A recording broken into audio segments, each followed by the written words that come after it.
ঘূর্ণিঝড় রেমালের তাণ্ডবে খুলনার উপকূলীয় উপজেলায় বেড়িবাঁধ ভেঙে তলিয়ে গেছে অসংখ্য গ্রাম। পানিবন্দী হয়ে পড়েছে হাজার হাজার মানুষ। জলাবদ্ধতা থেকে নিজেদের রক্ষা করতে স্বেচ্ছাশ্রমে চলছে বেড়িবাঁধের কাজ। আর স্থানীয় সংসদ সদস্য ও পানি উন্নয়ন বোর্ড বলছেন, জরুরি ভিত্তিতে ভাঙ্গন কবলিত এলাকায় কাজ করা হচ্ছে। খুলনা থেকে রকিবুল ইসলাম মতির প্রতিবেদন।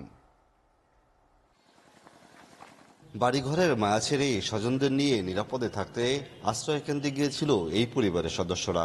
আতঙ্কের রাত পেরিয়ে সকালের ভাগে প্রবল ঘূর্ণিঝড় রেমালের দাপট চলতে থাকায় আর ফেরা হয়নি। বিকালে বৃষ্টি মাথায় যখন ফিরেন নিজেদের প্রিয় আঙ্গিনায়, তখন দেখে কোমর সমান পানি ও বসত বাড়িতে ঝড়ের তাণ্ডবের ক্ষতচিহ্ন চতুর্দিকে।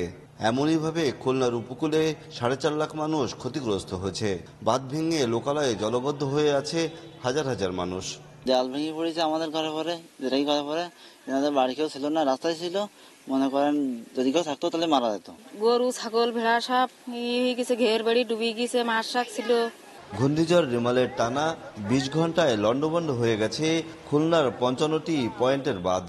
এর মধ্যে 32টি পয়েন্টে 1.705 কিলোমিটার বাঁধ ভেঙে গেছে, আর 23টি পয়েন্টে 3.688 কিলোমিটার বাঁধ ওভারফ্লো হয়েছে। প্রত্যেকটা ঘরের ভিতরে পানি, ঘর থেকে মানুষ বেরোতে পারছে না। আমরা সবাই মিলে সংঘবদ্ধ হয়ে আমরা এই যেগুলো আমরা ক্ষতিগ্রস্ত হয়েছি বেড়িবাঁধ, এগুলো প্লাবিত হওয়ার পর থেকে আমরা কিছুটা বাঁচানোর জন্য আমরা কাজ করছি।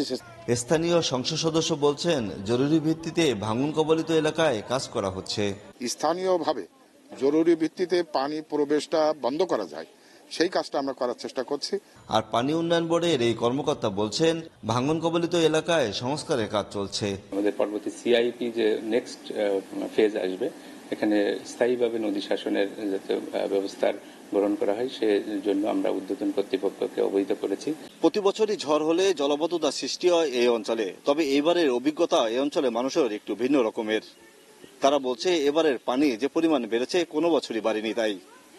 তাই তারা চায় এই অঞ্চলের স্থায়ী বেড়িবাঁধ দিয়ে তাদের স্থায়ী বসবাস করার ব্যবস্থা যেন করা হয়।